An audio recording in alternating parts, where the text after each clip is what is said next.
the day, I'm Trump because my eyes open. I can see that he was doing a lot better than what we're going through right now. You can't even go to the grocery stores right now without making a life decision on what you want to get. You know, you gotta compromise. We didn't have to go through that 4 years ago. You know, just being able to just live on a day-to-day basis, it has become a little harder at this point in time. Trump pulled up at the barbershop and they mad.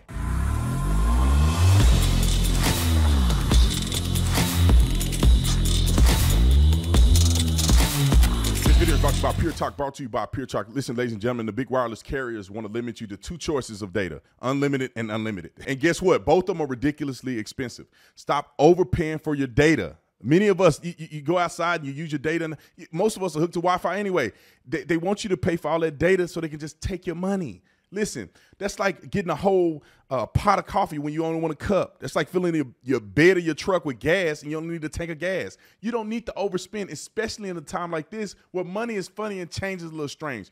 So with Pure Talk, I call them my cell phone company, you can get the choice of how much data that you actually want. Listen to this. For just $25 a month, get unlimited talk, unlimited text, and 5 gigs of data, which is more than enough data, plus a mobile hotspot. So stop overpaying for your wireless bill and get America's best 5G coverage with Pure Talk. Dial pound 250 and say keyword Brandon Tatum. Pure Talk's U.S. customer service team will make the switch too easy. There's no contract, no activation fee, and you can even keep your number and your phone. That's one thing I love about Pure Talk, is that you can keep the number in the phone. A lot of times when you switch carriers and all this stuff, people are fearful, like, I don't want to switch my iPhone. I don't want to switch my number. You keep all of that, baby, and then you can still switch to the best network. So all you got to do is dial pound 250, say Brandon Tatum, and you'll save an additional 50% off your first month with Pure Talk. Ladies and gentlemen, Donald Trump pulled up at the barbershops, and the Democrats are mad. They cannot understand. This is what they're doing. Democrats are alienating people, and they messed around and alienated the wrong people, right? They had this whole push, women, women, women, women. So they gather the women, but they're alienating the men. And so men are like, you know what, screw y'all. They're galvanizing black women, but they're disenfranchising black men. So now the black men are like, you know what? Y'all the party for them. Y'all not the party for us. And we see it happening every day. Now, Donald Trump pulled up at the barbershop, and I want y'all to see how that went. All right, check him out. Check him out, Fresh.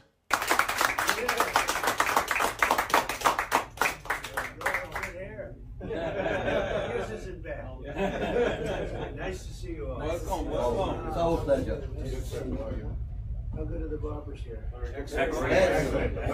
Very, I can see they're good. They look nice soft floor. What's that all about? That's what the back. Is it something? The back. Nice to see you all. Big hands. Strong guy. Nice to see you. So you're the owner? My son is the owner. The owner is father. Oh, you did that very nice and easy, huh? Is he as good as you? He's great. Good. Nice to see you. Thank you very much. That's awesome, man. I just light up when I see that, because it's just good to see men responding to Trump the way they're doing, and men who are not white, right? I mean, nothing against white people, but it's like, thank God that like white people aren't the only ones that can think for themselves. That's the thing that bothered me about black Americans, the way they vote. Is like, it's so depressing when I'm like, oh my God, man. It's like 3 of us that see the light. But then when I see other Hispanic men and men in general just getting it, it just makes me happy. So Donald Trump went to that Hispanic barbershop, but then what they did was the Fox News took a guy that I'm not really fond of this guy, but I'll leave that alone. But it took him to a black barbershop and they asked questions about Trump, and I think this was incredibly impactful. Kamala Harris visiting Detroit this week and rolling out a new agenda focused on garnering support from black men. But the polls show Democratic support among black voters since 2020 is actually, as you can see right there, slipping. So we decided to go to Detroit for our exclusive Barbershop Talk series to see what real Americans have to say. Let's take a look. As I always say, the barbershop is the center of everything in the community in Black America. So we start in Detroit, Michigan to figure out what the people are saying on the ground. Let's go.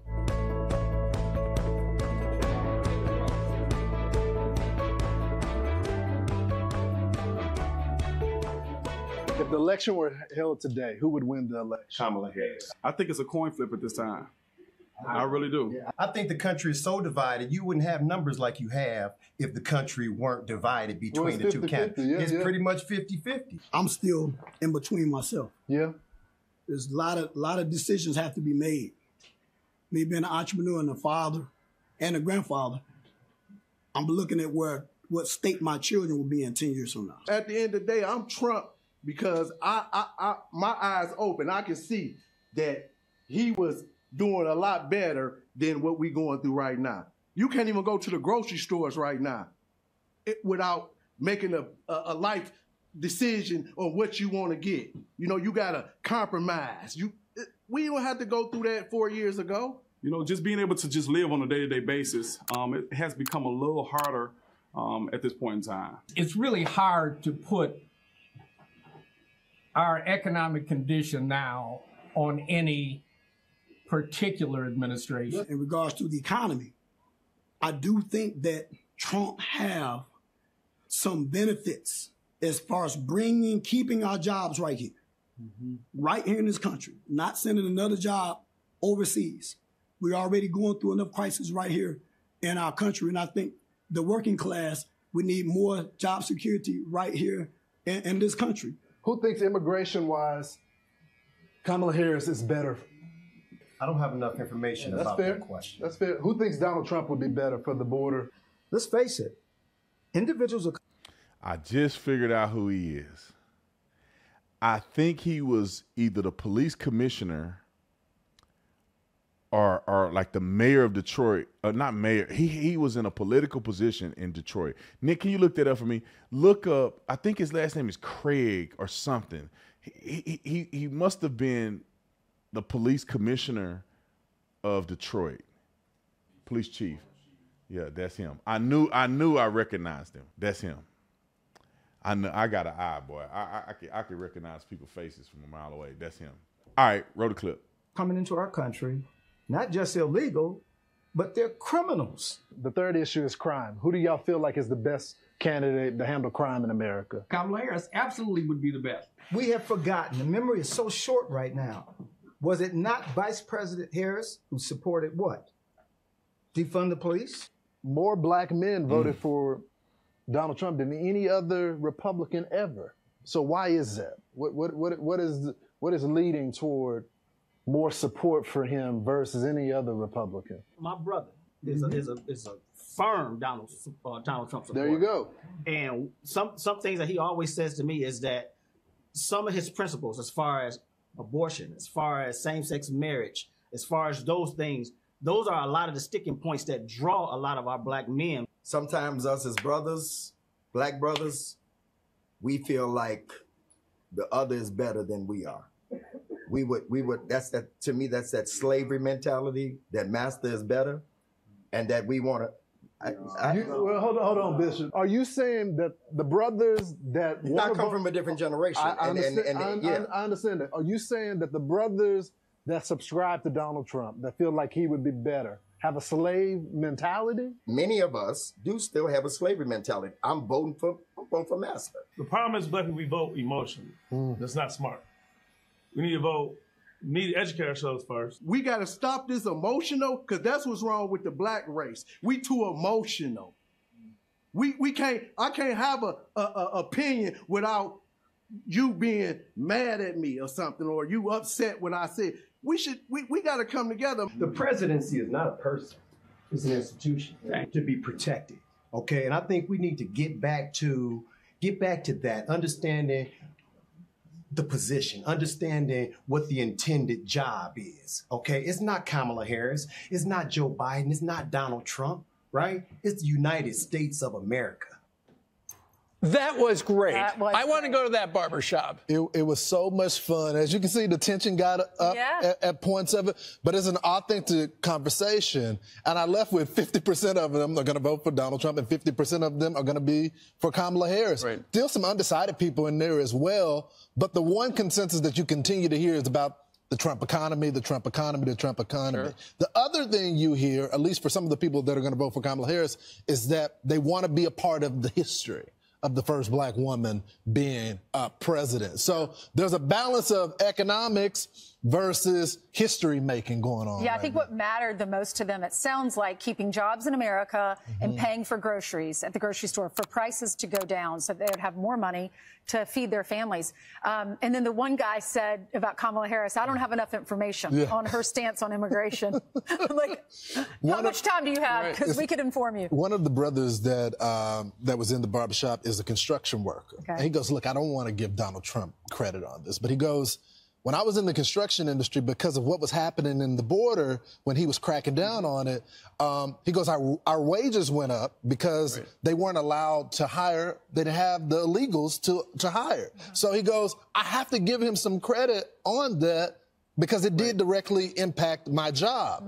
And I think that's what it's going to come down to as the race settles down. We're like almost like getting close to 2 weeks out. Then people are going to make decisions based on how it will impact their day-to-day lives. Well, and the barbershop itself, I bet business is off from the heyday just because people don't have enough money to go and get a haircut, a shave, and they do a shoe shine there too, right? That's 100% right. It's a traditional barbershop. Very respectful, though. Even though the conversation got heated sometimes, it was civil, and the people left hugging, dapping each other up, and went right back to work. Okay. So you did this first time in Chicago. Detroit. Then we're going to air Atlanta, and then we're going to have a big one in the Bronx here in New York as well. Okay. All right, so I hope that goes well. It's interesting to see that the blacks are 50-50. I mean, let me just say this, and I think people miss this, and you wouldn't know unless you actually grew up in a black neighborhood. The black people that I criticize about being silly and stuff is black Democrat voters. When you talk to regular black people, that half of them don't even vote, they don't agree with this stuff that the Democrats are doing. They just do not. I don't know a black person that agree with all this stuff. The only black people I know, it's like 3 classes of black people that I know that vote for Kamala or vote for Democrats. One is the black person say, I'm voting Democrat no matter what. I don't care what you say to me. Jesus Christ can come down here and I will reject him to vote for a Democrat. There's people that's like that. They're a Democrat first. They ain't never changing. Then you got the people who are emotional. So they listen to the emotional rhetoric that the Democrats are putting out there and picking up and putting down. And they taking it for what it is, right? And then therefore they're believing the stuff. And what they say is more believable, and it seems like it'll help them because they're pandering to black people, and they vote for them. And then you have the person who is just completely uninformed, and they don't want to not vote for who everybody else is voting for. So you got the staunch person, you got the person who believes the lies, and you got the person that don't want to ruffle the feathers. They like, oh, mom and them believe I ain't gonna vote for Trump. So I got to vote for the Democrat, even though I don't believe in the policies, even though I haven't informed myself. I'm not a radical. I'm not exactly happy about it, but I'm going to vote for him because that's what we're supposed to do. And I think that's like the 3 classes of black people that I know. And then there's 3 equal classes on the other side. And I think generally speaking, if you look at black men, it's probably 50-50. But not every black man vote. And I think the emotional side that draw out the black man that will come out to vote is the emotional Democrat side. Either they want you to hate the Republican or they want you to believe the lies that they tell. But I hope all that changes. Shout out to Fox News. See y'all in the next one.